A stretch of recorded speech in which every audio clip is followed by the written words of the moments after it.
Bon, maintenant qu'on a dit plein de choses, il y a encore plein de choses à dire. Ouais, on va parler gaming maintenant. Pour parler de jeux vidéo. Cette semaine, mon brave Roméo, on va parler des jeux pas bien, mais qu'on aime bien. Wouhou. Après, ce qui est paradoxal, étant donné que tout le monde dit que ces jeux sont pas bien, pourtant, beaucoup de gens jouent encore à ces jeux. Donc il y a des fraudes, il y a des menteurs qui achètent chaque année le dernier Call of Duty à 80€. Ah, qui On le fait sait. ça Qui fait ça? Ça va pas, Qui hein. donc fait ça? Mais en vrai, c'est un sujet compliqué parce que c'est large en fait. Est-ce que tu prends en compte seulement les jeux, tu sais, un peu mainstream? On va parler de Call of, je sais pas, les Sims. Mhm. Tout le monde dit, ah, c'est du gaming vite fait quoi. On peut même parler de Hogwarts Legacy en fait, une certaine mesure, étant donné que le succès du jeu est dû à la licence et non pas au fait que le jeu soit qualitatif. Ouais. Est-ce que tu prends aussi en compte les genres? Par exemple, tu vois, les jeux de gestion, il y a plein de gens qui disent, oh, c'est chiant, c'est des jeux de vieux. Pourtant, ça marche. Hein. C'est marrant, mais que j'ai marqué quelques petits trucs dans mes notes. Vas-y, qu'est-ce que t'as noté? Dedans, nous avons bien. Tu as coché pas mal de cases, c'est-à-dire les Sims, Hogwarts Legacy et de la gestion. Ah putain, yes, bon, bah, on est sur la même. T'as pas. Ah, il y a Call of Duty quand même. Bon, après, ça change, je J'avais pense que même t'as pas pas besoin Call de le of mettre dans Duty. tes notes. Ah Ah ouais, ouais? Call of Duty parce que c'est pas un mauvais jeu en fait. C'est dur de mettre un mauvais jeu, c'est quand même le jeu le plus joué chaque année. C'est un peu plus compliqué, tu vois. C'est quand même. Chiant. C'est. C'est un peu plus compliqué d'en parler, quoi. J'avais plutôt envie de parler vraiment des. Soit des trucs individuels à chacun, qui nous est propre dans nos expériences. Et après, pourquoi pas parler des jeux qui sont réellement mauvais, genre Hogwarts Legacy, et pourquoi ça a quand même trop bien marché. Et peut-être aller plutôt sur les jeux parler des jeux de niche indé un peu, pour un peu ouvrir les horizons. Là, j'avais marqué en exemple Northgard et Cult of the Lamb, même si Northgard, on en parlera plus en profondeur quand on fera un épisode dédié sur Shiro Games. Oui. Ahoy. Parce que Northgard, ça mérite vraiment. Shiro Games, en fait, ça mérite tout l'amour du monde. Par quoi tu veux commencer, mon ami? Est-ce que toi, t'avais lancé des. Est-ce que tu as un jeu en particulier où tu te dis c'est le meilleur jeu du monde et t'oses même pas dire que tu l'adores? Je réfléchis, mais je crois que je joue qu'à des jeux bien, moi. Ouais, Avec je mes crois goûts que c'est vrai. exceptionnellement. J'ai pas trop ça. Ouais, je crois que c'est moi le Euh, puant de l'histoire là-dedans. C'est toi le puant de l'histoire. Après, je suis en train de réfléchir. Bah, en fait, Call of Duty, j'ai joué beaucoup comme tout le monde, mais c'est un peu mon seul truc et j'y joue plus en fait. Donc, est-ce qu'au final, ce serait pas un aveu de conscience comme quoi c'est effectivement de la merde et je le porte pas dans mon cœur? C'est possible. Après, c'est pour ça que je voulais parler plus. Enfin, je pense qu'on ira sur ce topic-là aussi. Sur les genres de jeux, je sais que moi, les jeux de gestion, j'aime bien et j'ai toujours aimé. Et malgré le fait que j'ai commencé, enfin, j'y ai pas toujours joué.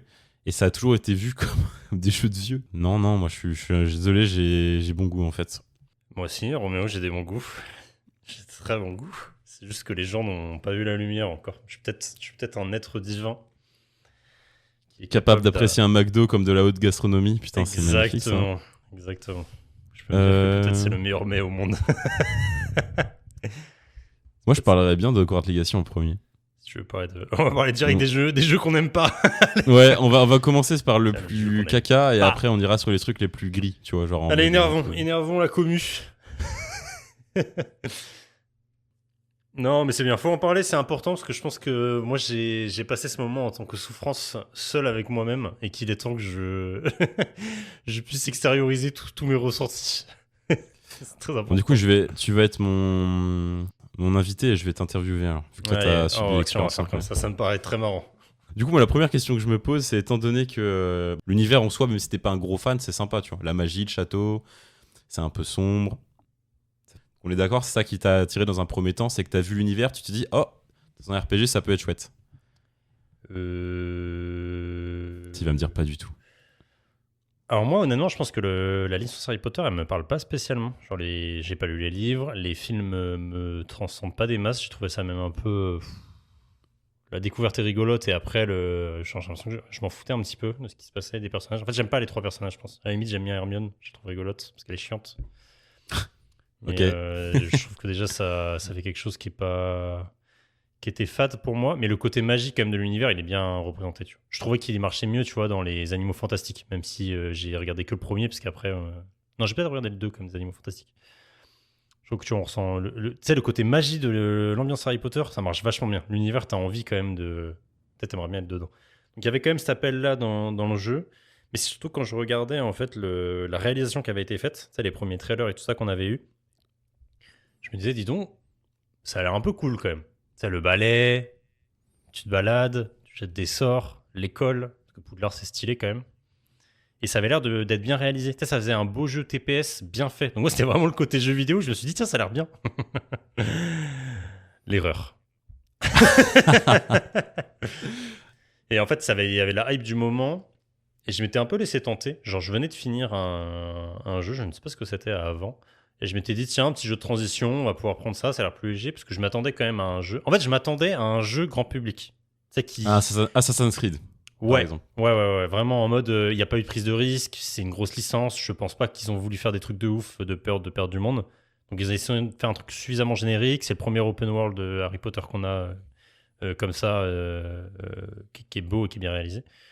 Donc je me suis laissé tenter. En plus, le jeu tu sais, il a explosé. Tu sais, il y a je sais pas combien de millions de joueurs là. Même des gens qui jouent pas aux jeux vidéo, ils ont acheté Harry Potter. Bon, c'est eu quand même c'était un petit peu la folie. Au travail, tu vois, ça en parlait pas mal. Tout le monde se mettait un peu dedans et tout.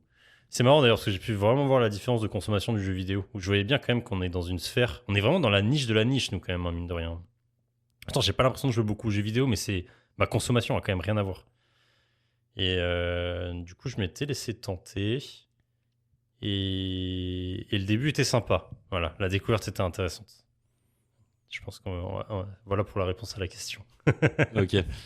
Et je rebondis là-dessus, du coup, moi je connais quelqu'un qui a commencé le gaming par ce jeu-là. Tu vois, c'est ce que je dis. Et ce qui est rigolo, c'est que, bon, c'est une meuf, hein, sans surprise. Mhm. Et ce qui est marrant, c'est qu'au final, elle lâche pas le jeu. Elle y joue encore aujourd'hui et elle a plus de 200 heures. Et en fait, elle fait des runs. Elle a fait chaque maison à 100% et je sais qu'elle continue de jouer. Je sais pas ce qu'elle fait là actuellement. Enfin, je sais pas. Pour moi, elle a fini de jouer à 100%, donc pourquoi continuer de le lancer?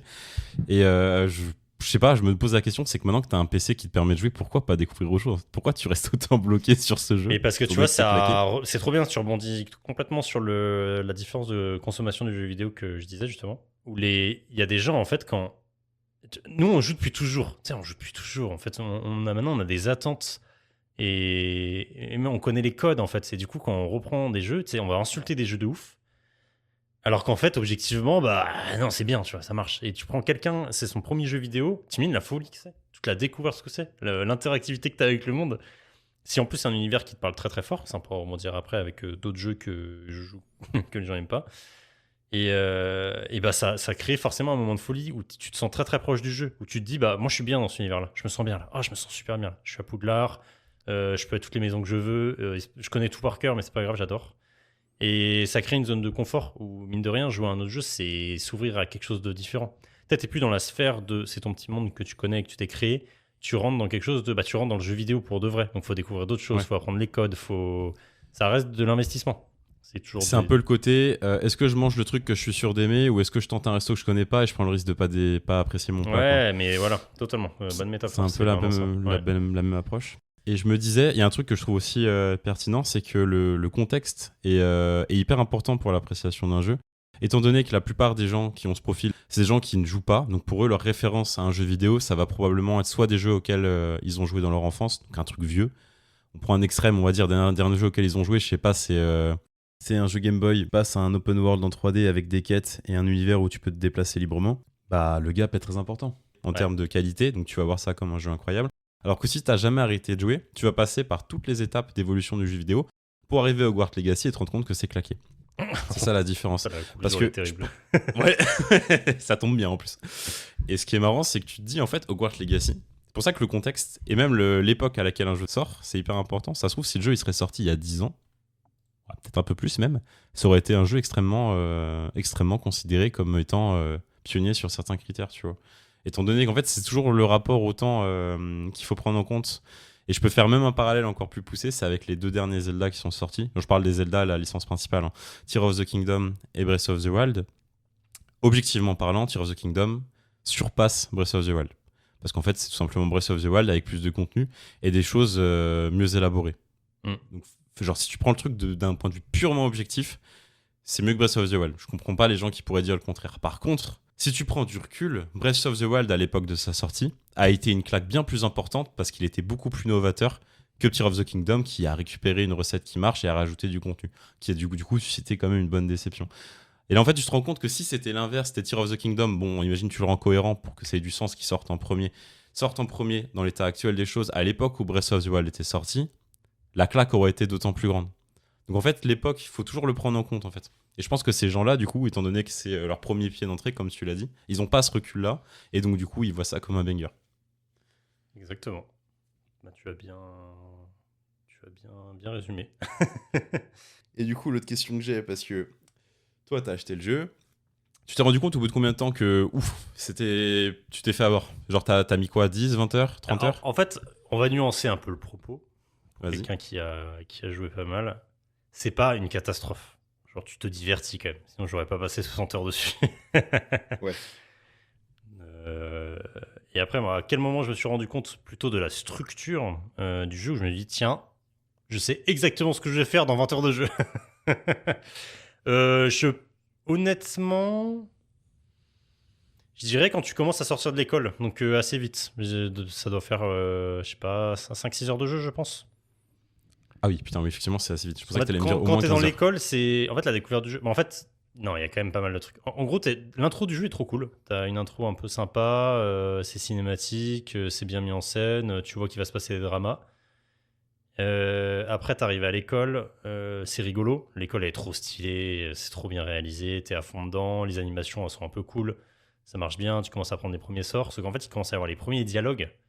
Et là, tu dis, ah, ok, on est sur un jeu très très plat, on n'a pas fait de prise de risque, je vais pas vivre des émotions très très fortes sur le scénario en tout cas. Mais après, tu te dis, c'est pas grave. En vrai, c'est pas grave, tu vois. Des fois, t'as des jeux et leur scénario est nul et t'arrives quand même à prendre une certaine claque. Comme un certain Assassin's Creed que je dirais après. Romain. Ouais. Et justement, je voulais rebondir dessus aussi après. Ouais, mais ça va être la bonne. Parce que c'est vraiment le. Il y a beaucoup de similitudes entre mon cas et ma consommation d'Assassin's Creed et ce Hogwarts Legacy, mine de rien. Donc, ouais, je dirais, ouais, c'est ça. Assez rapidement, tu vois la structure et tu vois ce qui t'attend. En fait, quand on commence à t'ouvrir l'open world et que du coup, tu commences à avoir des moyens de locomotion, c'est genre, t'as le balai qui arrive un peu plus tard, mais si tu t'enchaînes assez vite, tu peux l'avoir assez rapidement et que tu commences à te balader assez librement, bon, tu vois ce qui t'attend. Tu vois les objectifs secondaires, tu vois qu'est-ce qui va constituer ton principal gameplay, quoi. Ok. Donc en fait, c'est ça, c'est que tu t'es dit au bout de 6 heures de jeu, j'ai eu un échantillon assez large pour me rendre compte que 80% du jeu, en fait, va correspondre à cet échantillon, quoi. Ouais, exactement. T'avais moins l'aspect de surprise. Donc ça t'a quand même tenu assez en haleine pour finir le jeu. Ouais, là, c'était autre chose. Je pense que ce qui m'a tenu en haleine pour finir le jeu, mec, c'était parce que c'était presque de l'ego, tu sais. J'ai acheté le jeu, je le finirai. Ok. Et à partir de quel pas moment faire celui-là. Putain, mais tu t'es vraiment infligé ça. Moi, je l'aurais pas fait. Si encore j'avais seulement fini le jeu. Ouais, mais je sais, tu l'as 100% en plus. Ça, c'est terrible. Faut plus jamais faire ça. Hein. C'est horrible. Parce que ça se trouve, du coup, t'aurais une meilleure appréciation du jeu en l'ayant arrêté en cours. Du coup, Je sais pas. que t'as affligé tout ça. Non, parce qu'en vrai, il y a quand même la phase de. Il y a un truc un peu con, je fais un comparatif bizarre, mais. Quand t'as un peu fini le jeu, et tu vas commencer à clean la map. Tu vas clean les camps, comme si tu jouais à Assassin's Creed. Il y avait ce côté un peu quand même de. Comme quand j'étais dans Cyberpunk et que je nettoyais les rues de Night City. Okay. Je nettoie la province, il n'y aura plus de bandits ici.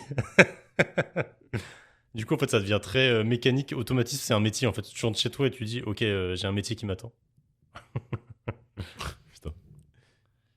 Ah ouais, t'as ta petite. Ok, je vois le rapport que t'avais avec le jeu. Ouais, bon, ça devenait un peu. Ouais, ça, c'est sur les dernières heures. Ouais. C'est quand vraiment t'as passé toute la découverte, t'as tous les mécaniques du jeu et tu dis, bon, bah voilà, maintenant, faut enchaîner. Il n'y a plus rien qui m'attend, je maîtrise les combats, je maîtrise tous les trucs du gameplay. Bon. Tu t'es mis en mode tunnel jusqu'à la fin. Et du coup, ok, t'as mis 6 heures à dire, ok, j'ai compris le jeu. T'as continué, je suppose que ça allait encore. Et au bout de combien de temps t'as vraiment vécu ça comme une purge? T'as besoin de 6 heures de plus ou c'était vraiment sur la fin? Où je me dis, putain, je passe un mauvais vraiment, c'est quand même un jeu moyen, très très moyen. En vrai, j'ai le souvenir que c'est arrivé vite quand même. Parce que j'ai vraiment le souvenir. Les gens ont joué au travail. D'ailleurs, la plupart des gens n'ont pas fini le jeu et pourtant ils adorent le jeu. Ça, c'est toujours un truc un peu marrant. C'est le même cas avec Elden Ring. Je crois qu'on en parlera plus tard. Mais pareil. C'est vraiment marrant ça. Alors que moi, j'étais là, tu sais, en pleine souffrance, en train de faire les 100%. Et en train d'insulter le jeu en même temps. Le gros schizo, tu sais. Bref. Et alors, combien de temps? Je sais pas, j'ai le souvenir que les gens avaient déjà lâché le jeu. Et quand j'ai commencé à m'en plaindre... Ouais, je dirais quand j'ai... Ouais, c'est ça, en doublant un peu le temps de jeu. En passant la dizaine d'heures, où là, vraiment, t'as vu tout ce que le gameplay avait à te proposer.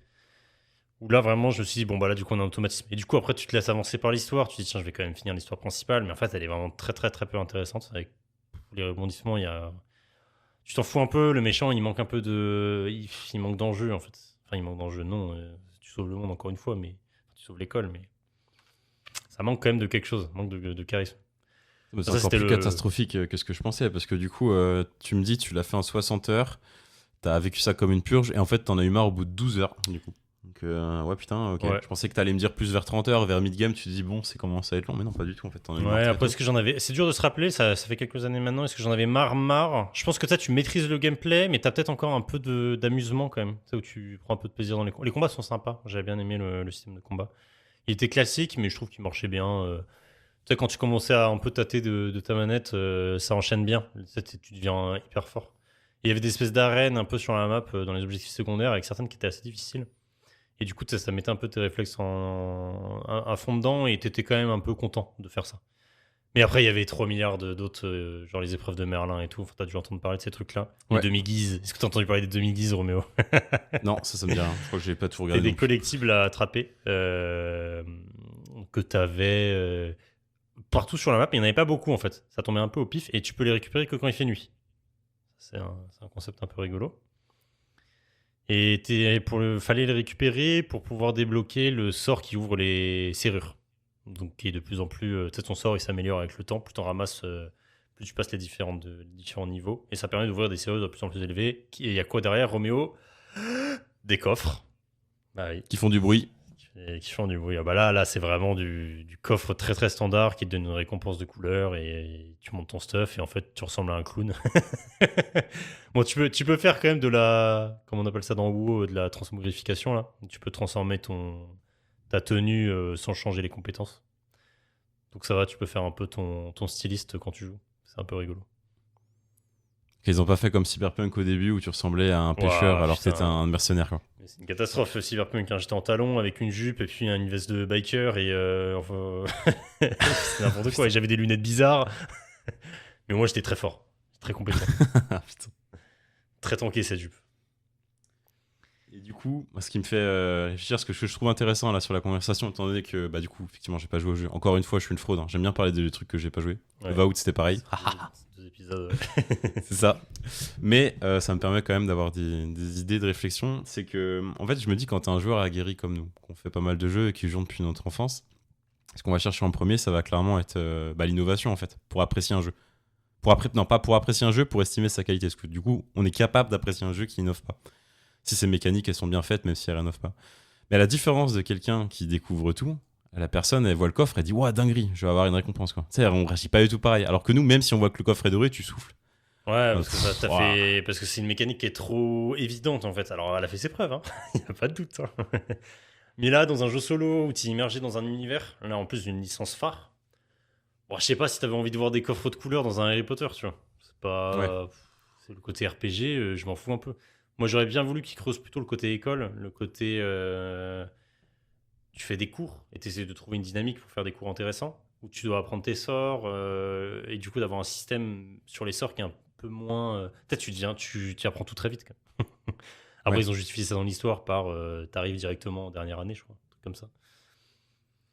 Et j'ai réfléchi à comment j'ai posé ma question, mais quelle différence tu vois, du coup Putain, c'est pas facile de poser des questions. J'ai une idée claire dans ma tête, mais j'arrive pas à mettre des mots dessus, sur ce que je veux te demander. Du coup, toi, en tant que joueur aguerri, qu'est-ce qui aurait fait qu'un jeu qui n'innove rien te plaise et te fasse pas souffler, même si les mécaniques elles sont vues et revues? En fait, qu'est-ce que tu aurais fait pour que Hogwarts Pour que Legacy le jeu soit un soit bon jeu? bien, ouais. Ouais, En fait, c'est compliqué parce que vis-à-vis de l'équipe de développement qui a travaillé dessus, on comprend l'idée, en fait. Tu vois, c'était le premier open world dans la licence. En fait, il fallait faire une valeur sûre qui allait plaire à la majorité. La majorité, ça a marché. En fait, c'est ça qui est terrible, c'est que nous, on insulte le jeu, mais ça a marché. Les gens sont contents, les fans sont contents, le jeu s'est super bien vendu. Donc en fait, en soi, ils ont réussi. Mais si en vrai, tu veux, pour la niche que nous sommes, de vraiment faire un jeu bon, fallait prendre des partis pris, en fait, fallait prendre un peu plus de risques. Que ce soit tout d'abord dans le scénario, je pense. Le scénario, il aurait pu être bien en étant tel quel si tu mettais juste de la contenance dans les personnages, en fait. Là, les personnages sont... C'est lisse, en fait. C'est même plus que lisse, c'est qu'il n'y a pas de personnalité. C'est que de la présentation, on s'en fout. On s'en fout de tout le monde. Genre, je demande à n'importe qui de me citer un personnage, donc à n'importe qui a joué au jeu, de citer un personnage, ils peuvent m'en citer qu'un, je pense. Qu'un personnage qui les a marqués. Sébastien. J'ai pas joué au jeu, mais je sais que c'est lui. Parce que chaque fois que j'entends parler des gens de Quartz Legacy qui ont apprécié, ils disent non, c'est pas vrai, la quête de Sébastien, elle était trop bien. C'était le seul truc bien, quoi. C'est le seul personnage, en fait, qui a une histoire, qui raconte quelque chose, qui est pas noir ou blanc, tu vois. Même si, bon, malheureusement... Malheureusement, mais ça s'est raté. Ah putain. C'est ça commençait bien, où tu vois un peu ce qu'ils essayent de faire avec le personnage, et ça bide un peu sur la fin, où tu dis, bah, non, ça fait pas de sens. Enfin, c'est pas comme ça. Enfin, bref. C'est dommage, ça a mal conclu, ou tu sais, c'est Osef après, je l'avais mis dans la liste des oubliés. Mais c'est vrai que tous les personnages, c'est terrible, tu vois. Tu croises au début une serpentard, là, où tu fais de la course de balai avec elle, elle est extrêmement arrogante, elle est détestable, tu vois. Et en fait, après, tu la bats et elle fait ah putain, t'es trop fort, bravo, bien joué. Bah non. Non, reste dans ton personnage, déteste-moi. Je comprends pas. Sois quelqu'un, incarne-toi. Ah, ok, c'est le pouvoir de l'amitié, quoi. Ouais, c'est un peu ça, tout le monde est ça devient ton gentil, tout le monde est mignon, on est beau, on est dans l'école, on s'entraide, c'est top. Non, venez les gars, on est différents en fait. On est différents, on n'aime pas les mêmes choses, je sais pas, faut amener des trucs, tu vois. C'est un peu là où... Après, ça, tout le monde est d'accord pour le dire. Hein. De toute façon, je pense que ceux qui ont joué à World Legacy, il y a très peu de débats sur les personnages, hein, sur ce que ça apporte. Donc déjà, tu jouais là-dessus, je pense que tu pouvais faire quelque chose de plus intéressant, parce que tu vois, même si tu laissais le gameplay tel quel, mais que le scénario t'emporte, bah, ça peut te marquer, parce que l'histoire peut te toucher. Tu vois, tu peux dire, ah ouais, putain, ce personnage-là, il m'a quand même bien marqué, c'était vraiment cool. Donc ça aurait pu jouer. Sinon, c'est peut-être jouer, donc comme je te disais, côté scolaire, où t'es plus central sur l'école. Peut-être tu fais moins un open world tout autour où tu peux te balader, mais plutôt un truc central à l'école, avec vraiment toute la vie de l'école, le Quidditch, les diplômes. Tu passes d'une année à l'autre, des trucs un peu intéressants où t'as vraiment une évolution qui se trame. Ça aurait pu être cool, je pense, de centraliser plutôt une histoire là-dessus, plutôt que de vouloir faire encore des enjeux trop grands. Parce que tu vois, le côté open world, il sert à rien. La map, elle sert à rien. C'est les mêmes endroits. T'as la forêt, tu vois, il y a plein de trucs décevants. La forêt interdite, tu dis, ouais, la première fois que tu y vas, t'es trop content d'y aller. Bah, c'est cringe. Y a rien dans la forêt interdite, à part des camps d'araignées et de braconniers. Ouais, ça, tu clean des camps, tu fais les allers-retours en 2 points. Je sais pas, moi, j'aurais bien voulu aller dans la forêt interdite, c'est qu'il y a des trucs vraiment brossons, tu vois. Je me sens pas bien, je suis en stress. Tu sais, les centaures, c'est pas juste des PNJ qui suivent des routes, en fait. Parce qu'il y a les centaures dans le jeu, attention. Mais en fait, c'est pas c'est pas une entité propre. C'est juste un truc qui suit un chemin comme ça. Tu peux pas interagir avec lui, tu peux pas l'attaquer, tu peux rien faire. Donc bah, autant pas les mettre. Hein. Je comprends pas trop l'intérêt. Moi, ce que je voyais de dommage, c'est que pour moi, le château de Poudlard, vu comment il est présenté dans la licence, c'est un truc qui date de l'origine des 4 maisons. Donc il y a moyen qu'il soit passé énormément de choses dedans. Enfin, c'est même pas il y a moyen, c'est sûr. Mais ça n'a jamais été développé. Ça aurait été fou de faire des quêtes, comme tu disais, plus centrées dedans, rajouter des passages secrets qui mènent à des choses mystérieuses, des quêtes intéressantes, des trucs narratifs. Autres que des coffres, justement. Ah, je suis d'accord. En vrai, genre, ils s'embêtaient pas à faire un open world. Avec tout le côté RPG, là, ça, on faisait sauter, on s'en foutait, c'était pas intéressant. Tu faisais juste un jeu narratif centré sur l'école avec, du coup, le côté vraiment scolaire et les mystères de Poudlard. Mais tu pouvais faire des trucs de fou déjà juste avec ça, en fait. Et là, ils ont voulu faire un truc beaucoup plus scolaire. En fait, ils ont fait un truc scolaire finalement. Ils ont fait un jeu scolaire. c'est les codes de maintenant. En mode checklist. C'est ça, en mode checklist. C'est quoi un open world maintenant voilà. Parce que c'est vraiment dans la catégorie des open world Ubisoft en fait. C'est vraiment, il n'y a pas de doute là-dessus. Quoi. Ouais, avec vraiment le truc. Ok, on a un univers. Harry Potter. Donc, est-ce qu'il y a le château de Poudlard? Check. Est-ce qu'il y a la forêt interdite? Check. Est-ce qu'il y a des petits animaux mignons? Check. La magie? Check. Ça, ils ont pris le truc vraiment terre à terre et ils n'ont pas cherché à développer un point. Mais du coup. Ma prochaine question, c'est est-ce que tu penses que si ils avaient abordé le jeu de cette manière, en développant plus des côtés prise de risque, plus côté novateur, est-ce que le grand public l'aurait accepté de la même manière? Ah, Étant donné que Bah, je me dis d'un côté, si on part du principe que eux, ce qu'ils attendaient, c'était de jouer dans un univers qu'ils aiment. Et en fait, tout le côté mécanique, pour peu que ce soit pas buggé, évidemment, ils l'auraient apprécié quoi qu'il arrive. Est-ce que tu penses qu'ils auraient vu une différence ou ils l'auraient apprécié pareil, quoi? Mais en fait, tu prends au même truc de tout à l'heure, je pense que c'est. Et c'est d'ailleurs un peu la question même du podcast. C'est que si l'univers te parle, tu peux vraiment passer des centaines d'heures et tout se passera bien. Et qu'importe ce que c'est comme jeu, hein. Qu'importe c'est quel genre de jeu et comment il a été réalisé. Donc je pense que ça aurait. Vu que la licence Harry Potter, elle est puissante, tu mettais n'importe quel type de jeu avec n'importe quelle réalisation, les gens seraient venus. Le grand public aurait joué en fait. Juste parce que c'est Harry Potter et je peux me balader en balai et je peux me balader dans le château et c'est dingue. Et je peux choisir ma maison et ouf. Donc juste pour ça, je pense que ouais, ça aurait marché.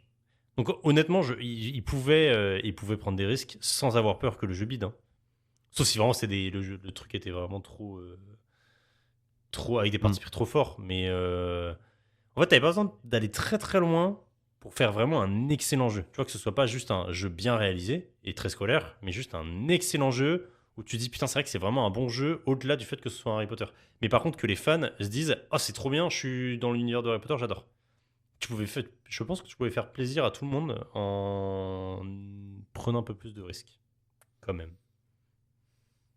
Ça me permet de faire une bonne transition, parce qu'effectivement, je pense qu'à partir du moment où, même si le jeu est moyen, si l'univers te parle, tu peux l'apprécier. C'est que j'ai adoré Assassin's Creed Odyssey. Parce que la Grèce antique. Ouais. Malgré le fait que y avait quand même beaucoup de camps clean, que le gameplay du jeu était pas hyper varié, mais en fait quand tu te balades dans la Grèce antique, c'est quand même quelque chose d'incroyable. Pareil pour Valhalla d'ailleurs, hein, je pense qu'il est pire du coup, objectivement parlant, que Odyssey. Oh, bah, largement. C'est les Vikings en fait, donc quoi qu'il arrive, si c'est des choses qui te parlent, tu auras forcément quelque chose qui va te faire vibrer dans le jeu. Exactement. Aussi un film soit-il. Même si tu connais rien à l'univers. Moi j'adore les Vikings, je connais rien. C'est juste que là c'est le côté romancé des Vikings. Et bah c'est super, ça marche parfaitement, merci les gars. Parce que c'était vraiment ça, tu vois. C'est si vraiment l'univers te parle, mais tu peux faire des folies dedans, tu vois. Moi, Valhalla, j'ai 120 heures, je crois. Comme ça, 120 heures de jeu. J'ai clean le jeu à 100% pareil. Alors que, objectivement, je peux le dire, le jeu est. Je le recommande pas, c'est pas bien, c'est pas bon. C'est pas un bon Assassin's Creed et c'est même pas un bon jeu à part entière. Mais c'est un peu le même cas scolaire que Hogwarts Legacy, hein. Je pense honnêtement qu'on peut comparer les deux, hein. T'as une map, c'est un open world, t'as une histoire qui est pas très intéressante, on s'en fout un peu, surtout dans Valhalla, ils ont fait un truc bizarre où t'as un espèce de fil rouge dont on s'en fout, mais en fait c'est chaque zone a son histoire et en fait t'as pas le temps de t'attacher au personnage, tu t'en fous, donc c'est presque pire. Mais sinon dans la réalisation, tu joues un peu de la même manière à Hogwarts Legacy que tu joues à Assassin's Creed Valhalla. C'est terrible. Donc tu penses que si t'avais été plus sensible à l'univers d'Harry Potter, t'aurais apprécié le jeu au même titre? Totalement. Ah ouais, je pense que totalement. C'est vraiment, ça se joue à ça, hein. C'est d'ailleurs comme. Je pense que c'est ce qu'essaie de faire Ubisoft. Enfin, c'est qu'essayait de faire Ubisoft. Maintenant, leur formule ne marche plus. Mais tu vois, c'est de prendre un univers qui réalise à la perfection. C'est le côté open world. Il est très immersif dans le sens où. Ça, c'est pas vivant, c'est pas interactif et tout ça, mais c'est bien réalisé. Tu t'y crois. Tu vois, t'es dans Odyssée, t'es dans la Grèce antique. Tu t'y crois, tu t'y sens bien. Origine, c'était pareil avec les pyramides, c'était absolument dingue. Là, voilà, là, tu t'y crois aussi quand même. T'es là avec ton Drakkar, t'es trop content dans les petites rivières, là, à aller dégommer des Saxons, là. Donc il y a un truc qui ils se prennent la tête là-dessus pour que ça parle à chaque fois aux gens. Et je pense qu'à chaque fois, du coup, chaque épisode de Assassin's Creed marque différentes personnes. On n'a jamais le même Assassin's Creed favori. Sauf Black Flag, mais ça, c'est autre chose. Ouais. C'est ça qui est assez fort là-dessus. Même si, tu vois, moi, Odyssey, moi, je ne l'ai pas fini. Parce que je trouvais qu'il était beaucoup, beaucoup trop dense en contenu. Et puis, c'est du contenu Ubisoft. C'est pas du contenu... Oui, c'est du remplissage, quoi. C'est vraiment du. Et puis là, c'est du remplissage qui faisait peur. En fait, déjà, la map était assez grande. Tu prenais ton bateau, t'arrivais sur une nouvelle île. Bam, tu voyais tous les indicateurs de quête. T'en avais genre 15 sur une petite île. Tu te dis, waouh, non, j'ai trop la flemme. Je vais pas faire ça. Et le jeu marchait sur plein d'aspects, quand même, honnêtement, tu vois. Je trouve que des trois. Bon, des trois, je dirais que c'est Origin quand même le mieux. Genre des trois, vraiment de la.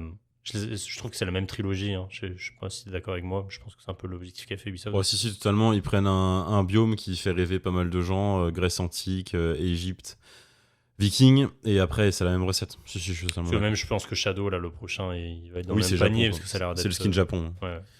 Ça a l'air d'être le même principe. Mais tu vois, Origin était assez intéressant. Je trouve que c'est le mieux parce que ça se voit qu'il était plus travaillé dans le fond. Même la map, les détails et tout ça, c'était mieux creusé. Il y avait une vraie histoire. L'histoire était intéressante dans Origin. Le personnage principal, la Bayek, il avait. Du coup, c'était un vrai personnage principal. Ils avaient pas encore commencé à faire la duplication homme-femme où t'as le choix. Et du coup, ils t'incarnaient vraiment l'histoire de Bayek. Et c'était bien. C'était vraiment intéressant. Après, t'es arrivé dans Odyssey, tu pouvais déjà choisir entre Alexios et Cassandra. A priori, il y avait un des persos qui était quand même canon, je crois. Il me semble que c'était Cassandra, si j'ai pas de bêtises. Peut-être pas, peut-être que je dis des bêtises. Mais du coup, fallait rendre les discours génériques en fait. Fallait en faire que ça passe pour les deux. Et du coup, bah, ça fait que là, tu t'en fous un peu plus de l'histoire et des quêtes.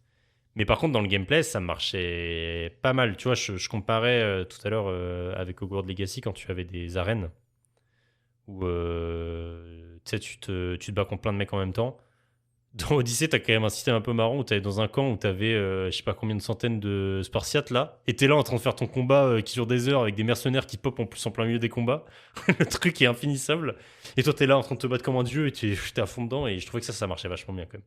Alors que le système de combat était un peu osef, tu vois, c'était du Assassin's Creed un peu standard, là il y avait les compétences en plus.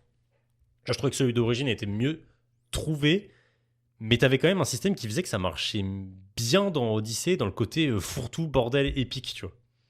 Je sais pas si tu t'en souviens bien d'ailleurs du système de combat. Si. Il fallait juste pas augmenter la difficulté trop haute parce que sinon ça devenait gênant et les mecs c'était juste des sacs à paix. Ah oui. Ça restait ouais. épique si tu jouais quand même en normal, je pense. J'avais voulu jouer en mode difficile dès le départ et c'était trop chaud. Ah oui. Ah, je bourrinais des sacs de frappe, c'était infernal. Mais par contre, c'est vrai que du coup, quand tu commençais à OS des mecs, c'était très stylé. Parce que, en plus, le jeu était encore. Tu vois, il s'était encore assez travaillé. Il y avait pas mal d'animations différentes. C'était vraiment pas mal. Alors que voilà là. Ça, c'était un finish par type d'ennemi. Très vite, tu faisais le tour. Hein. Oh, c'était un peu. Oh là là. Système de combat. Ça se voit que c'était moins travaillé, quoi. Dans les animations, les finitions du jeu. Tu t'en foutais un petit peu plus. Puis ils avaient continué avec cette disparité où tu choisis entre un homme et une femme. A priori, c'était un peu mieux. Du coup, les trucs étaient un peu moins génériques. Il y a quand même quelque chose qui marchait pas. Ou tu sais, ton perso, du coup, il était petit. Et Eivor, même si tu prenais un garçon, il était petit. Parce que pour que les assets passent pour l'homme et la femme, bah, ils se sont basés sur l'asset femme. Parce qu'après, ouais, c'était elle qui était canon en tant que Eivor. Du coup, t'avais un petit bonhomme par rapport aux autres. Ah Le oui, ça petit commence, Eivor. ça commence à être con là. Mais ça me fait rebondir dans ma tête en fait avec ce qu'on veut pousser, je pense, avec le podcast. C'est quand je réfléchis à, pareil, quand on a joué à nos premiers jeux. Enfin, tu vas me dire si c'est pareil pour toi, donc je vais plutôt parler que pour moi. J'ai fait mon premier jeu, j'ai eu une claque. J'ai voulu réavoir cette sensation en fait. J'ai pas refait le même jeu en boucle à partir du moment où j'étais capable d'apprécier vraiment des scénarios et de jouer tout seul. J'ai voulu chercher quelque chose d'autre. Je me rappelle pas, j'ai pas de titre en tête, mais ce qui a dû se passer, c'est que j'ai joué à un jeu, j'ai adoré, j'ai fini par jouer à un autre jeu que j'ai moins aimé. Et naturellement, dans ma tête, je me suis dit, je pense même, c'est peut-être un processus quasiment subconscient, je me dis pourquoi j'ai moins aimé. Qu'est-ce qui a fait que ce jeu-là m'a pas procuré le même plaisir que le premier jeu qui m'a mis une sacrée claque. Et du coup, Oui. tu as tout un processus d'analyse qui se fait au fur et à mesure de ta vie, sur tous les types de divertissement. Hein. Je pense que ça peut s'appliquer aux jeux, comme aux séries, comme aux animes, aux mangas, absolument tout ce que tu fais en fait. Tout ce que tu fais, tu vas commencer. Normalement, c'est un humain normalement constitué. En vrai, non, je vais relativiser ce que je dis, parce que c'est pas vrai. Il y a plein de gens qui le font pas. En tout cas, moi, je fais partie de cette case-là, qui fait toujours cet effort mental de quand je consomme un truc, de naturellement le mettre dans la liste des trucs que j'ai fait dans ma vie et de voir où je le situe, quoi. Et je pense qu'il y a plein de gens qui n'ont pas du tout cette façon de voir les choses. Alors, j'ai pas envie de parler des gens qui ont découvert le jeu vidéo avec Hogwarts Legacy, parce que là, c'est plus une question de. Ils ont pas assez d'input. Peut-être qu'ils avaient plus de jeux, ils l'auraient fait naturellement et ils se seraient rendu compte que le jeu est moyen. Mais quand même, je sais qu'il y a des gens, tu vois, surtout avec le sujet des séries, qui regardent tout, qui regardent ça vraiment comme un McDo, même les choses qui malheureusement devraient être consommées comme de la gastronomie. Ils passent à côté de plein de choses qui leur permet pas d'affûter ce regard en fait. Ce qui est hyper dommage parce que je pense que si tu as un œil très critique sur un sujet comme les séries, tu peux facilement le transposer, on va dire le cinéma de manière large, à un média comme les jeux vidéo. Tiens, d'ailleurs, tu penses à un truc intéressant. Ouais. Ou quand il y avait Arkane qui était sorti. Ouais, justement, je pense à Arkane, donc nickel. Tu vois, il y a eu la saison 2. Voilà, on peut lui trouver ses petites critiques. Je pense qu'on était d'accord d'ailleurs sur les critiques qu'on avait dessus. Mais objectivement, t'es obligé de te dire waouh, ah ouais, putain, oh la vache. On reverra pas un truc de cette qualité avant longtemps. Ouais, clairement. Et tu vois, j'avais un ami à moi là, mais je crois que je t'en avais déjà parlé. Où quand on en parlait, tu vois, moi j'étais très enthousiaste. Je me disais putain, c'était ouf ce qu'on a vu, tout c'est dingue et tout ça. Et le mec trop rabat-joie qui me dit oui, oui, mais c'est vrai que c'était trop bien, mais bon, voilà, c'est bon. Voilà, passe à autre chose, quoi, maintenant. Tu vois. Ah Pense non. au prochain McDo. Ouais. Ouais, c'est ça. Et C'est là, ça. tu vois, moi, je me dis non, non, non, interdit. Pour moi, l'erreur de la consommation maintenant. C'est quand il y a des trucs qui marquent réellement. Après, je me dis, c'est juste que ça l'a pas marqué. Hein. Il a juste vu ça comme un. Mais pour moi, c'est une erreur de consommation. C'est vraiment que tu prends ça, t'avales, t'avales, t'avales, t'avales, t'avales, t'avales, t'avales. Et t'oublies après ce que tu as vu, tu sais pas, tu t'en fous. Pour moi, c'est censé t'apprécier ce que t'as vu. T'en parles à tout le monde, tu fais une propagande pour vraiment que tout le monde regarde. C'est très important. Même ton boss qui regarde pas d'animé, tu lui mets Arcane dans la bouche. Très très important. Parce que bah faut monter ses standards. Il faut que ça devienne que les créas arrivent à tendre vers ce genre de cas. Tout le monde peut pas se le permettre, c'est des budgets hors du commun. Mais comme je disais tout à l'heure, t'as pas besoin de budget énorme. En tout cas, sur le côté jeux vidéo, côté création d'animation, je sais pas. Pour avoir un minimum d'attente en fait, avoir des standards un peu normaux où tu dis putain, il y a des trucs de ouf. Je suis vraiment content de vivre dans cette époque de l'humanité. Il se passe plein de choses terribles, mais en même temps, il y a des trucs de ouf qui m'impactent fortement et qui créent, mais c'est ce qu'on disait dans notre tout premier épisode, qui créent des moments. Tu vas en discuter après. C'est impactant. Tu vas y repenser des mois plus tard et tu vas dire putain, c'était quand même. Il se passe des trucs, tu vois. C'est pas pour rien qu'il y a des mecs, des fois, ils se tatouent des trucs sur le corps, des trucs d'animé. J'étais à la convention de tatouage ce matin, donc ça me fait penser à ça. Et c'est vraiment. Et c'était. Moi, c'est ce côté-là où je me dis, mais arrêtez de passer à autre chose comme si de rien n'était. C'est qu'ils consomment, ils consomment, ils consomment, mais il y a des échelles, tu vois. Ça veut dire que tout est. Ça veut dire que c'est plat. Genre, tout ce que tu consommes est plat. Genre, c'est comme si je joue à Call of Duty, après tu joues à The Witcher 3 et c'est plat, c'est au même niveau, tu sais, t'as pas vu de différence entre les deux. Ouais, t'as pas pris le temps de processer, t'as pas pris le temps de réfléchir à ce que t'as vu, t'as pas pris le temps d'essayer de voir si ça te construit en tant que personne, parce que, ok, on vit pas dans l'univers d'Arcane, mais il y a des similitudes, tu vois, il y a le lien de paternité entre Echo et Merdinger, tout le monde, normalement, il y a quand même pas mal de gens qui ont un daron, donc ils Ouais, peuvent être touchés par ce genre de scène. carrément. Pareil avec Larsion, avec Jinx, normalement, il y a pas mal de gens qui sont tombés amoureux dans leur vie, donc Oui. enfin, tu vois, ça peut faire des échos à ta vie. Donc je comprends pas que tu puisses passer aussi vite à des médias, en fait, qui te proposent des choses aussi intéressantes.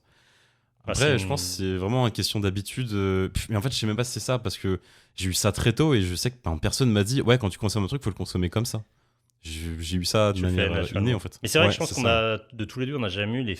Si, peut-être qu'on était plus jeunes, tu vois, parce que je pense même en consommation de jeux vidéo, on n'a jamais eu de phase où vraiment on. Tu sais, on enchaîne, on enchaîne, on enchaîne, on enchaîne. Tu vois, là, toi, t'es toujours sur Cyberpunk, je suis toujours sur Kingdom Come. Ouais, ça fait plusieurs semaines et on est sur les mêmes jeux, ouais. On avance tranquillement. Parce que je pense qu'on avait déjà par défaut un moyen de consommation qui était plus sain. Bah, comme on en parlait dans le premier épisode d'ailleurs, faut apprécier ce que tu fais et que ça te marque réellement. Et c'est pour ça qu'il faut bien choisir aussi ce que tu consommes. Parce que je pense que quand juste tu crées une habitude, ou tu sais, tu prends comme ça, tiens, une nouvelle série, c'est quoi ça, je regarde. Tu sais, des fois tu finis même pas la série, tu regardes 3-4 épisodes, bon, vas-y, c'est naze, je passe à autre chose. Allez, ça c'est comment? Ok. Allez, ça c'est naze aussi, j'enlève. Ah, ça c'est super. Et en fait, c'est une télé-réalité, tu vois. Puis tu regardes tout. Et en fait, je pense que tu sais, il y a. Et je pense qu'après, tu prends l'habitude juste de consommer comme si. Tu sais, c'est juste. Tu remplis ton temps. Tu remplis ton temps libre par quelque chose. Et c'est juste comme ça que tu remplis ce temps libre-là. Tu te poses pas de questions sur. Putain, je devrais peut-être modifier cette habitude. Elle est peut-être bizarre en fait. Parce qu'en fait, on me pose des questions sur ce que j'ai regardé hier et je m'en souviens déjà plus. Ouais, Ça, puis c'est tu le regardes dans des conditions déplorables. Genre, je sais que je vois des gens, là, ils sont sur les machines de cardio à la salle, ils ont le téléphone, écouteurs, ils regardent une série, mais putain, mais. Ouais, putain, ouais. Waouh, la gueule. Ouais. Vraiment la gueule, quoi. Comment tu peux regarder un truc comme ça putain, c'est terrible. Ou alors t'écoutes, hein, les gens qui écoutent des séries. Ça aussi, ça me fait. Comment ça, t'écoutes une série? Tu sais, ils la mettent, ils regardent pas, ils font autre chose à côté. Du coup, ça Mais sert ça, à rien. de toute façon, c'est l'erreur de consommation et le problème d'attention qu'il y a. En plus, c'est même pas générationnel. Enfin, c'est générationnel c'est symptomatique de la société actuelle d'ailleurs, plutôt, parce que ça touche tout le monde, que ce soit les jeunes, les vieux, c'est terrible. Parce que même nos parents sont incapables de rester concentrés sur un film, tu vois. Ouais, clairement. Alors que pour le coup, eux, je pense qu'ils n'ont pas connu les réseaux aussi jeunes. Et à l'époque, je pense qu'ils en étaient capables. C'est vraiment, ils sont plus fragiles que nous, je pense, avec ça. Parce qu'ils n'ont pas eu le petit fil peut-être que nous, on a avec le fait que, attention, c'est des rabbit holes en fait. Attention aux reels. Ça Ouais. pourrit ta vie. Mais c'est clair, parce qu'en fait, on se fait tout savoir par ça.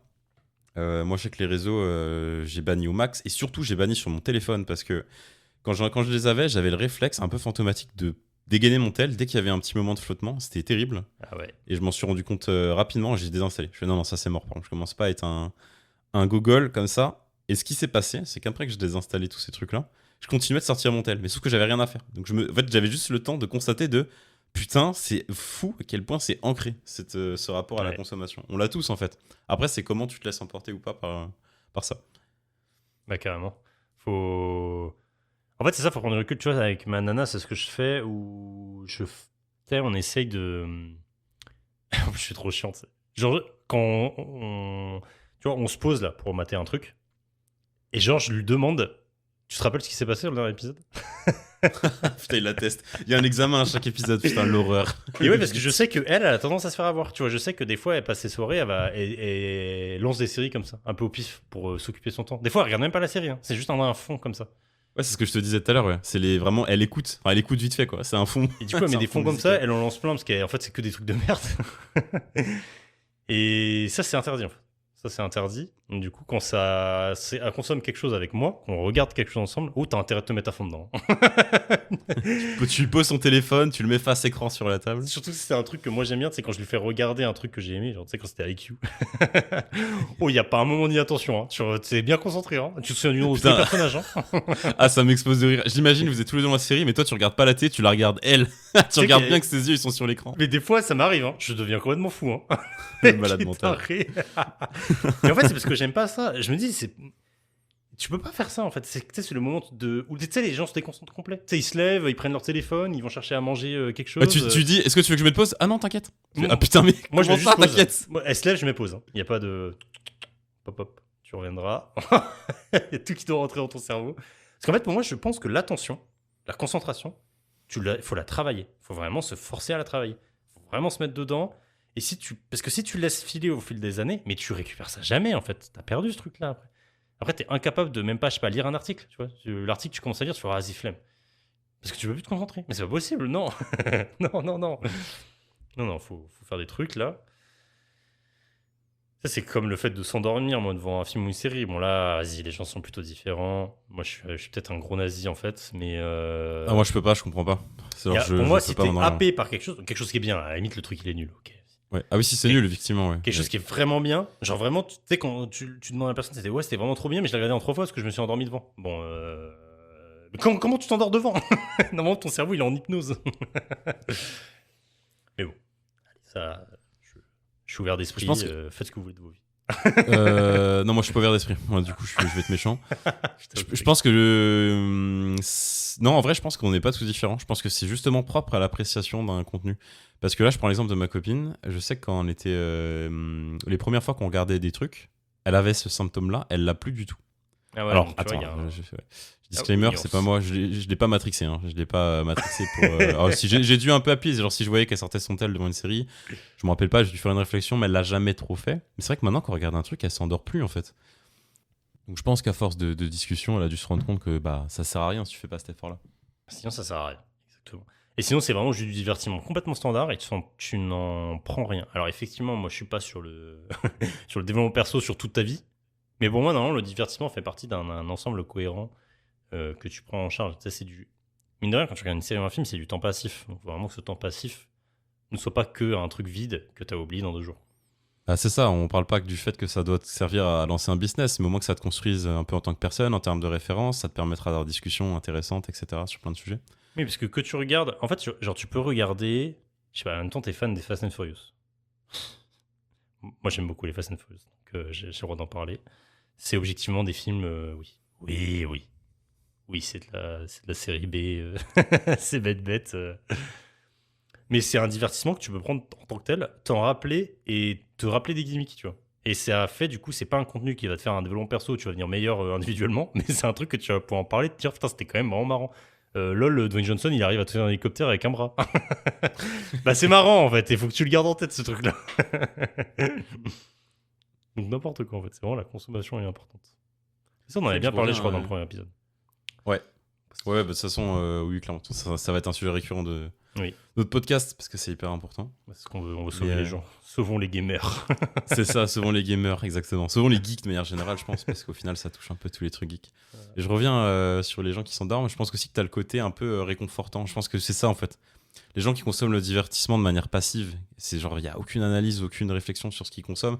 C'est plus le côté, je pose mon cerveau et je suis bien, je suis devant mon film le vendredi soir après une journée à la con, là. Je suis sous mon plaid et hop, je m'endors. Parce que Ouais, t'as c'est une. vrai. Je sais pas, c'est quoi déjà l'hormone du sommeil? Putain, j'oublie tout le temps, je confonds toujours. T'as ton shot de dopamine qui te met bien, tu te mets que t'es à l'aise, et du coup tu dors, tu vois. Alors que quand t'es un énorme psychopathe, tu regardes un truc, t'es pas du tout dans ce mindset-là. T'as passé une semaine de merde, mais c'est parce que tu cherches pas le réconfort derrière ta série. Tu cherches un truc épique, potentiellement, un truc qui va Oui. t'éveiller, tu vois. Oui, c'est vrai. Ouais, c'est pour ça que nous, on joue plus aux jeux vidéo, d'ailleurs, en fait. Parce que je pense que les séries, ça provoque moins de... Moi, je regarde pas trop de séries. Ah, bah, je regarde des animés. Maintenant, je suis cassé, je peux regarder que ça, j'ai l'impression. Parce que je trouve étonnamment que c'est plus proche de l'humanité que les séries. Alors ça, c'est vraiment c'est voie débat. Vraiment cassé, ça sera un sujet de podcast. Est-ce que finalement les expressions exagérées des animés seraient pas réalistes? Bah, c'est plus empathique en tout cas. Et mais je sais plus ce que je veux dire. Pardon, je t'ai coupé. Ouais, moi C'est c'est ma pas faute. grave. Je vais rien apporter, je pense là-dessus. J'ai un petit truc, je pense pour. Alors, je sais pas si ça va conclure, mais je trouvais ça un peu rigolo. C'est que. Bon, je t'avais fait jouer. On a fait une seule session tous les deux de Unshowdown. Oui. Et c'est un jeu intéressant car il a la particularité d'avoir un gameplay basé sur le son. Oui. Ce qui fait que t'es vraiment dans un jeu de western. C'est encore plus poussé que CS selon moi, où t'as plein de trucs qui permettent de faire du bruit, de détecter et d'avoir des informations sur les gens. Et surtout, c'est un jeu qui pousse la patience un peu à son paroxysme, étant donné que tu peux mourir quoi qu'il arrive avec n'importe quelle arme d'une balle dans la tête. Il y a des moments où ça se tire dessus, tout le monde se planque et t'as un blanc de 10 minutes. Personne n'ose bouger. Oui. C'est un jeu qui te met la pression. J'y ai refait une session il y a pas longtemps, on a joué quelques temps avec un pote. Et pareil, je me suis refait happer par le jeu tellement l'immersion est poussée. Et au bout d'un moment, forcément, j'ai refait le tour de ce deuxième arc de ma vie où j'y jouais, j'ai voulu passer à autre chose, mais par curiosité, je suis allé regarder un peu les avis des gens sur le jeu. Globalement, le jeu est quand même apprécié, hein. Mais je me suis vraiment arrêté sur quelque chose que j'ai trouvé particulier, c'est qu'il y avait des avis négatifs de mecs qui écrivaient des pavés énormes listant tous les défauts du jeu, et je regardais le temps de jeu de ces mecs, je voyais des 6, 7, 8 000 heures. Et là, je me suis posé une question. Alors, tu vas me dire si je suis hors sujet, mais je pense pas.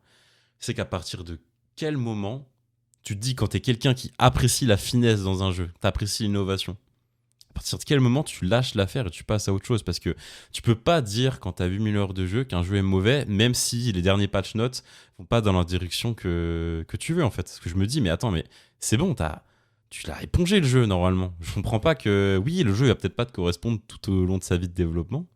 Pourquoi t'es frustré qu'ils aient augmenté le son de 2 décibels sur tes larmes? Enfin, je trouve ça ouf. Tu sais, ça m'a vraiment fait une claque en mode, mais attends, c'est bizarre. Ça, je pense que c'est l'effet Sardoche, ça. C'est les mecs, en fait, ils sont amoureux de leur jeu. C'est leur jeu de leur vie, en fait.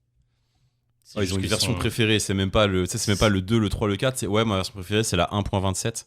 Donc Ouais, bon. c'est possible. Mais c'est des mecs vraiment qui sont... C'est leur jeu de leur vie, en fait. C'est un autre niveau d'amour pour ce jeu. C'est vraiment... Ils aiment tellement ce jeu-là qu'ils sont extrêmement critiques envers lui parce qu'ils connaissent tout par cœur. Donc en fait, dans le fond, ils le critiquent, mais c'est parce qu'ils adorent. C'est des mecs qui continueront de jouer à tout jamais, en fait. Et je pense que tu peux difficilement comprendre un mec qui a 8000 heures de jeu. C'est une autre sphère, en fait. C'est des mecs qui sont... C'est de l'émotionnel hyper... Ouais, c'est ça. Moi, j'ai aucun jeu où j'ai ça, en fait. Donc, j'ai même pas ce que Moi ça non fait plus. quand t'es autant engagé, autant sur un jeu, autant ta vie est dedans, de souvenirs sont dedans. T'as un niveau, normalement, qui est bon, en théorie. Hein. C'est pas toujours le cas. 8000 heures de jeu, j'espère, mais bon. Ouais. Et du coup, forcément, tu vas le critiquer sur des détails. Mais c'est comme nous. On critique les jeux, tu vois. On critique Hogwarts Legacy parce qu'on a joué à trop de jeux. Alors, non pas qu'on est une élite de gamers. Quoique, en fait, d'un certain côté, si, en fait, parce qu'on est dans cette niche-là. Et du coup, on se permet de critiquer ces jeux-là parce qu'on va taper ces petits morceaux où on se dit c'est pas bon, alors qu'objectivement, tout le monde s'en fout. Eux, c'est pareil. C'est des mecs qui connaissent tellement par cœur ce jeu-là et qui se jouent depuis tellement d'années que ils vont être critiques sur des petits trucs de ouf où toi, tu te dis, mais mec, vas-y, l'ambiance, elle est cool. Écoute les sons, là. Et c'est ça. Parce que toi, tu consommes toujours le jeu comme si tu étais en pleine découverte. Tu ne consommes pas du tout comme si tu étais dans un jeu compétitif où tu veux te la donner, quoi. Je pense. C'est ça. Je sais, je suis content de gagner, mais je pense que je suis pas aussi pointilleux que forcément. J'ai quand même un peu de temps de jeu, j'ai plus de 100 heures, il me semble, sur le jeu. Ouais. Putain, moi, j'ai fait propagandiser fort. Hein. J'ai un gars au travail qui joue énormément aussi à Hunt. Et je disais Je te le conseille, hein. Et ouais, mais tu vois, j'arrive pas à. Mais déjà, en fait, les jeux multijoueurs, moi, j'ai de plus en plus de mal à juste y jouer, même pour l'ambiance et tout ça, je comprends, mais en fait, il y a un côté. L'aspect compétitif, il me stresse, en fait. Je veux être apaisé. Je veux être apaisé dans mes forêts, Roméo. Pourtant, c'est un sentiment que je comprends totalement. C'est qu'on n'a pas parlé de ça, mais on pourrait parler. Bah, de toute façon, on peut faire un petit parler avec Call of Duty juste après, remarque. Ça tombera bien. Mais c'est un sentiment qui est vachement grisant, quand même. T'as forcément eu des moments incroyables sur CS. Oui. Bon, sur LoL, non, parce que t'as pas joué. C'est marrant que t'aies plus du tout cette vibe-là, parce que effectivement, je joue pas à une showdown pour espérer top classement du serveur. Par contre, la sensation d'être sous pression, comme si j'étais bah, en fait, dans la situation dans laquelle je me trouve, dans un Far West, là, avec les flingues. Waouh, c'est quand même fou qu'un jeu puisse te faire ressentir ça. En fait, je l'ai toujours, je pense. Genre, tu vois, là, j'ai joué récemment à Delta Force. Je vais repasser ce jeu-là. C'est pas très bien. Ouais. C'est un Battlefield un peu nul. Il y a des gens qui disent que c'est mieux que Battlefield. Doucement, doucement. C'est un. Ouais, c'est un. Et c'était marrant quand même, tu vois. J'étais à fond dedans. En plus, je suis quand même bon au FPS, donc ça revient vite. Mais je pense qu'en fait, il est déroutant, Unshowdown. Il est très différent du jeu du quotidien, donc t'as tout à apprendre. Et je pense que c'est le côté investissement initial à mettre dedans pour que ce soit fun. Genre, t'as la découverte qui est trop rigolote. Et après, tu passes dans la phase d'apprentissage où tu as quand même un petit investissement à faire pour repasser dans la phase où tu te amuses de retour. Je sais pas si tu vois de quoi je parle. Alors, est-ce que c'est que moi? Je pense que c'est assez commun à tout le monde. Si, je vois ce que tu veux dire, mais je pense que tu la surestimes sur Hunt. Parce qu'en vrai, ça se joue plutôt à ta capacité à subir la pression. Plus que dans C'est le même gameplay. pas que je la surestime, c'est que moi, c'est déjà le cas parce que j'ai la flemme de jouer au jeu. En fait. Attends, mais t'as quasiment pas joué. Je veux dire, j'ai l'impression que tu vas pas laisser sa chance. Ouais. C'est tout ça, non? C'est plus ça, hein, le problème, je pense. Ouais, c'est carrément Oui, ça. j'aurais ton temps de jeu, c'est plus ça, je pense, oui. Ouais. Ah Oui, c'est ça. C'est pas grave, parce que tu pourrais te dire, en vrai, est-ce que tu t'en foutrais pas en fait de ça? Est-ce que tu lancerais pas le jeu parce que tu peux avoir cette analyse-là, mais vu que tu l'as pas. Non, parce que je pense confronté, que tu peux pas être sûr, quoi. j'ai pas envie de jouer. Tu sais, il y a un truc où tu te dis, bah. Non. Enfin, pas maintenant. T'auras peut-être un déclic un jour, mais ouais. En fait, c'est que déjà, moi, le côté. Ça reste un Battle Royale dans le fond. Tu vas me dire, mais c'est pas pareil. Non, si, c'en est un. Non, je dirais même pas ça. Mais par contre, tu peux t'en battre les couilles, quoi. Ok, et si je le compare à Escape for Tarkov, est-ce que tu m'en veux ou pas? Ah ouais, je trouve ça très différent, quand même. Ouais, non, c'est pas pareil. En fait, c'est parce que pour moi, c'est la même catégorie de Battle Royale. C'est pas la même gameplay, mais c'est la même catégorie de Battle Royale. C'est tu tombes sur une map, il y a d'autres équipes, tu peux ne même pas croiser les joueurs, mais t'as quand même ce moment de tension, et t'as des objectifs à faire, et après tu dois t'extraire. C'est le même concept. Ouais, mais tu sais que je pense que c'est là toute la différence avec Hunt, c'est qu'en fait, les gens qui jouent à Hunt ne jouent absolument pas pour la même raison que les gens qui jouent au Battle Royale d'habitude, c'est-à-dire à faire top 1. C'est vraiment pas la même chose. Oui, bien sûr, mais je pense que c'est pour ça qu'ils sont très proches de ceux qui jouent à Escape from Tarkov. Je pense que c'est une communauté relativement proche.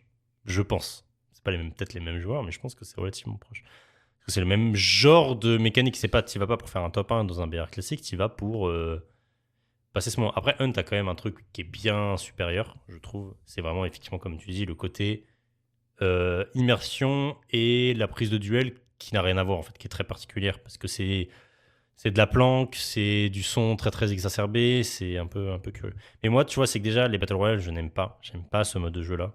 Je n'aime pas ce principe de me retrouver stressé sur une map avec d'autres gens. Et je n'aime pas forcément les gameplays lents en FPS. Moi, une showdown, ça m'ennuie dans la manière de jouer, en fait. Je trouve le côté stressant et le mise en situation qui est très rigolote. Tu sais, ça fait un moment marquant. Oui, ça m'a bien marqué, c'est bien fait. Objectivement, c'est très bon. Mais moi, ça me parle pas. Tu vois, quand je suis dedans, je suis en mode... bon, c'était super, ça m'a bien marqué, mais j'ai un peu la flemme de relancer. Après, alors j'ai deux trucs à dire parce que pour le coup, je suis pas. Bon, je pense que je suis tout simplement pas d'accord. C'est qu'en termes de gameplay lent, alors c'est plus lent qu'un Call of. Par contre, c'est beaucoup plus proche de Call of Duty qu'un PUBG. Mais largement. Ouais, après, j'aime pas PUBG. Genre, vraiment. Ouais, mais du coup, je sais pas, c'est pour donner un exemple de gameplay lent. Enfin, je sais pas si tu Je dirais si on peut gameplay dire que c'est lent, lourd, PUBG. si tu veux dire, plutôt que lent. Bah, du coup, ça marche aussi, parce que PUBG, putain, t'es un sac. Hein. Wesh. T'es un sac, La et en dernière fois plus, que le je jeu, l'ai il joué, marche pas. En plus, c'est ça. Pour le coup, Hunt, tu peux vraiment. Non, c'est nerveux. Je dirais le truc qui fait que les gens se déplacent moins, c'est qu'en fait, tu prends une balle en tête, t'es mort. Du coup, t'as la pression. En fait, tu peux pas rentrer dans une maison. Ouais, mais du coup, ça fait, tu partie, peux, mais c'est difficile, ça fait hein. partie du gameplay lourd. Moi, je te parle pas forcément dans les mouvements et tout ça que ça apporte, mais c'est dans la. T'es lourd en fait, parce que tu vas pas courir partout. Tu vas forcément prendre ton temps, te planquer, surveiller ton environnement, écouter. C'est différent. En vrai, je veux dire oui et non, parce que c'est vrai que ça dépend des games. En fait, c'est ça, c'est que le jeu propose tellement de situations différentes, étant donné qu'il y en a qui vont jouer pompe, les pompes one-shot quasiment, parce que c'est comme des vraies pompes. Oui. Eux, en général, ils vont te rentrer dedans. Donc en fait, tu peux quand même t'en sortir avec un type de gameplay qui te plaît. Si tu y joues avec de l'intelligence, c'est-à-dire que tu évites de rentrer dans un bâtiment si t'as pas d'infos forcément. Mais du coup, à partir du moment où ton pote il te dit il y a deux mecs qui sont à l'étage, tu vas courir dedans parce que tu sais que les mecs ils vont pas te regarder. Il y a des moments où t'as des phases nerveuses, ça alterne bien en fait. Ce Ok. côté stress et côté où faut être dynamique. C'est vraiment pas linéaire. Pour le coup, c'est l'un des points forts du jeu, c'est que c'est vrai que t'as des moments entiers où t'es sous pression. T'as 5 minutes, t'as pas un bruit alors que tout le monde se tire dessus à 2 secondes, chacun est planqué dans une maison en espérant pouvoir prendre un pic. Par contre, très souvent, à partir du moment où un pic est pris, ça part très très vite en couille. Tu fumes, imagine c'est du 3 contre 3. Tu mets une tête à un mec dans un autre bâtiment. Tu peux être sûr que ta squad, tout le monde va crier sur Discord pour rush. Et les deux autres de l'autre bâtiment, ils vont plus pouvoir surveiller qui rentre parce qu'ils vont vouloir reste leur pote très vite. À partir de ce moment-là, toutes les autres squads qui ont entendu le tir vont taper un sprint vers vous. Donc t'as des phases où c'est hyper nerveux et là du coup ça tire dans tous les sens. T'as vraiment les deux. Hein. Et c'est vraiment pas une game sur 10, t'as ça, c'est très courant. Et du coup, attends, j'ai pas pu aller au bout tout à l'heure, mais c'est ça que je voulais dire.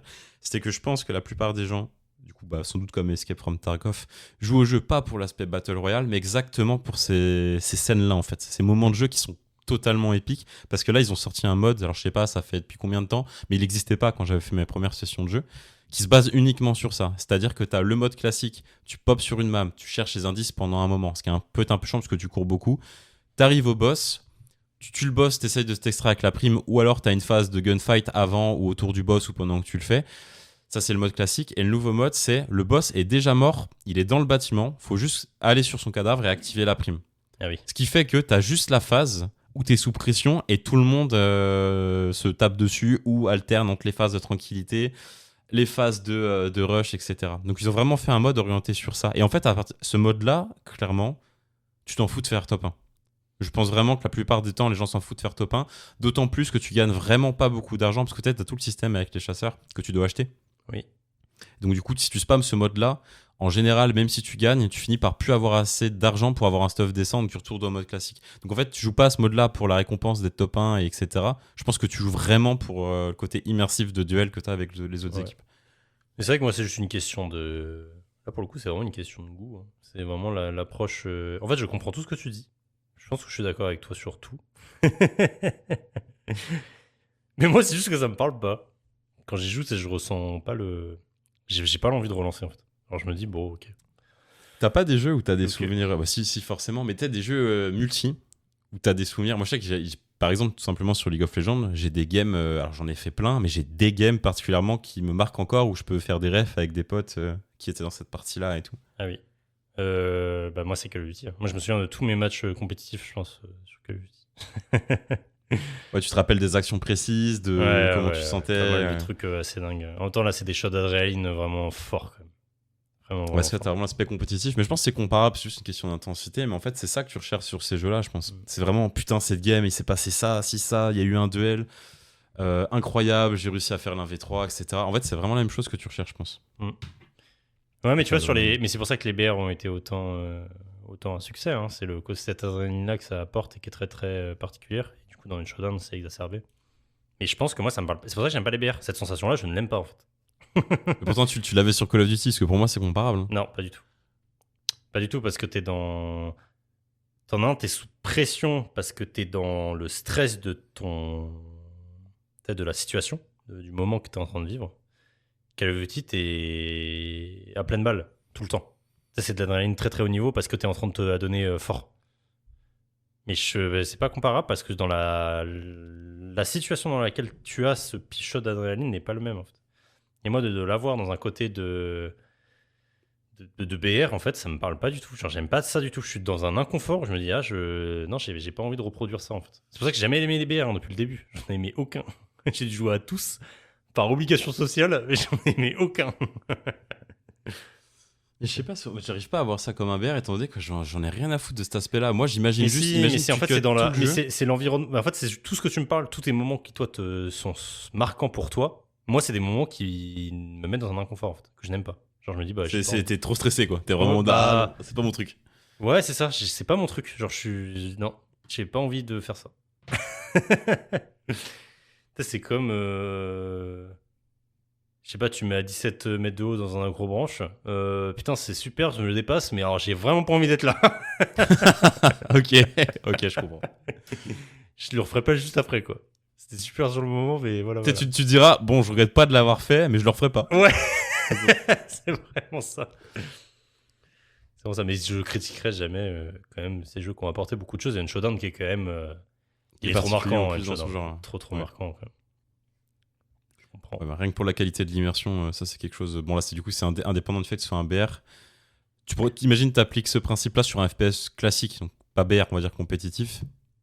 Imagine un CS avec. Bon, après, CS, le son est très poussé, mais encore plus, tu vois, dans un autre style.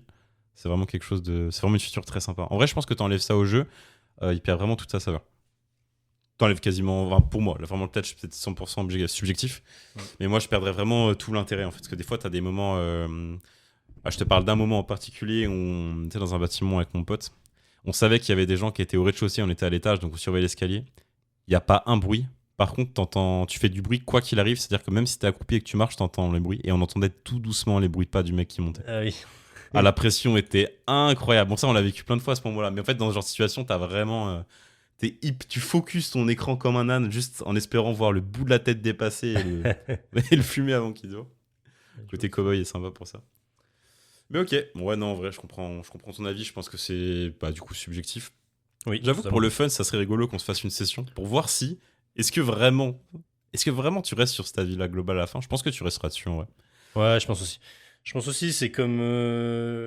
Il me dit souvent ça, tu sais, on joue à des jeux, il dit, mais tu vois que tu t'amuses trop bien, c'est pas qu'on y est. Mais oui, oui, super, il y a des moments qui se créent, c'est cool. Mais j'ai pas envie de ressentir. Ouais, c'était bien, mais je relancerai pas. Ouais, c'est Ok. vraiment ça, hein, c'est ce côté-là. Mais faudra tenter quand même, faudra tenter parce que pour le coup, j'ai vraiment très très peu joué. Ouais, on a dû faire une session. Ouais. Quoi, à l'occasion, si un jour il y a un, je sais pas, on se dit pourquoi pas, on voit qu'il y a une brèche, on lancera pour voir. Mais c'est vrai que déjà, en même temps, il y a la notion de temps maintenant où je me dis que j'essaie de prioriser mes moments de jeu pour jouer vraiment à des choses que j'ai envie de parler. Et tu vois, en ce moment, je suis sur Kingdom Come, tu vois, j'ai pas joué en multi depuis des mois.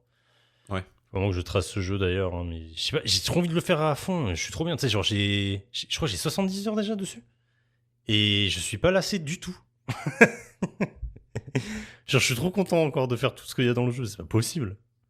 C'est dingue. Ça, c'est exceptionnel parce que Ouais. ça commence à être long 70 heures quand même. Mais là, le jeu est vraiment en train de me. Putain, c'est bien. Après, là, je crois que c'est. Il y a vraiment... Là, pour le coup, c'est le côté émotionnel et subjectif qui parle, mais moi, ça me transcende, hein, Kingdom Come. Le premier, hein, en plus. Hein. Ouais. Ouais, le médiéval, les épées, c'est quelque chose qui te. Moi, ça me parle énormément aussi. Donc je sais pas, le côté ça me ferait la même immersif, très médiéval, ça marche fort, quoi. Bon, après, j'ai quand même dû modder le jeu. Il y avait des trucs bizarres. Le 2, je le moderais pas, mais bon, là, j'ai dû le faire quand même. Donc, on lit là-dessus, du coup. Ouais. Écoutez, merci d'avoir écouté jusqu'au bout, tout le monde. J'espère que ça vous a plu. On se retrouve dans 2 semaines, du coup, pour le prochain épisode qui sera sur... On ne sait pas, c'est la surprise. C'est ça. Parce qu'en fait, on n'a même pas encore décidé. Nous non plus, on sait pas. Voilà, c'est la surprise. Allez, salut tout le monde, ciao. À plus les balaises.